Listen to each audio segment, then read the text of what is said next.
сәлеметсіздер ме? Менің есімім Жұмағали Мұқағали. Мен Сарысу ауданы Тоғызкент ауылы Түгіскен орта мектебінің 8-ші сынып оқушысымын. Менің таңдап алған жобам табиғатты аялы экофорумының экоболашақ номинациясына негізделген. Бұл жобаға жетекшілік еткен биология пәнінің мұғалімі Қазбаева Раушан Әуесханқызы. Менің жобамның басты мақсаты экологиялық мәдениетті қатынастарды орнату және оқушыларымызды, жастарымызды табиғатты қорғау, аялау істерімен барынша тарту.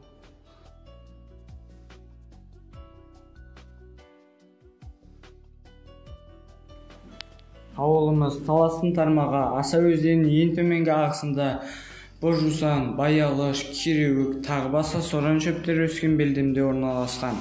Біздің ауылымызда жылыжай жұмыс жасайды. Ол жылыжай ауылымызда қысы-жазы қызанақпен және қиярмен қамтамасыз етіп отырады.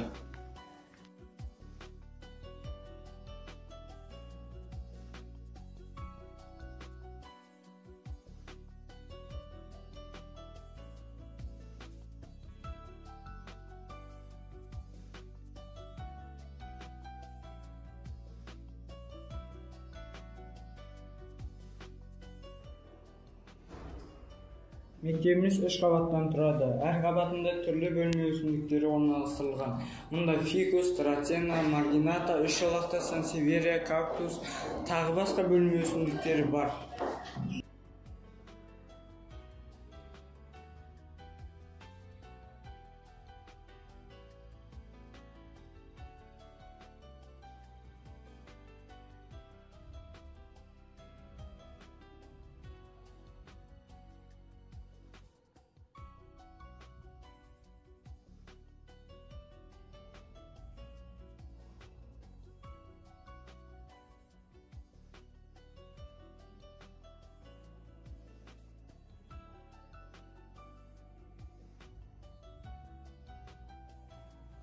Бұл гүлдер біздің мектебімізге көліктері отырып тазалаушылығы, гүл өскен ортада тазалық пен бірлік, жақсылық пен жақын болашақтың болары сөзсіз.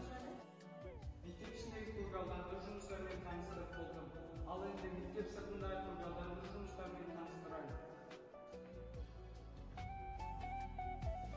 2018 жылы Қазақтың жаңа жылы Наурыз мерекесіне орай мектеп қызметкерлерінің бастамасымен мектеп ауласына 10 түп аша ағашы отырғызылды және мектебіміздің 2020-2021 жылғы мектеп түлектері де мектеп ауласын көркейтуге өз үлестерін қосты. Олар мектепке тағзым, жомарт түлек, бір тал кессең 10 тал ек жобасы аясында мектеп ауласына 60 қарағай ағашын отырғызды. Бұл жобаның басты мақсаты балаларға жақсы үлгі көрсету және өз өзіміздің туып өскен елді мекенімізді қастерлеуге үйрету еді.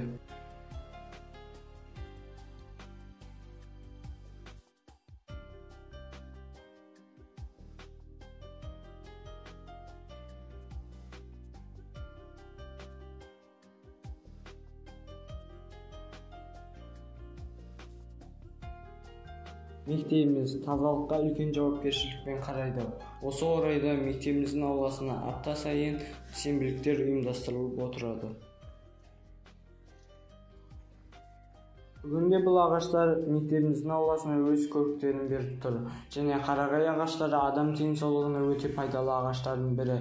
Әсіресе ол ағаш адам денсаулығында өкпе ауруларына өз шипасын жүргізеді.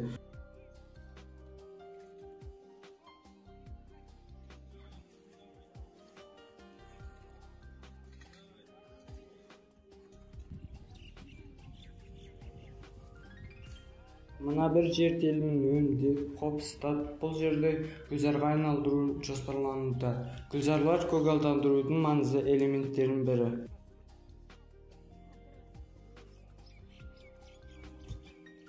Мезгілінің келуіне орай еліміздің мәдениет және спорт министрлігі әр отбасынан бір тал челленджін ұсынды. Осы челлендж аясында біз отбасымызбен мектеп айналасына өз ағашымызды отырғыздық. Челлендж мектебімізде ары қарай жалғасын табар деген сенімдемін.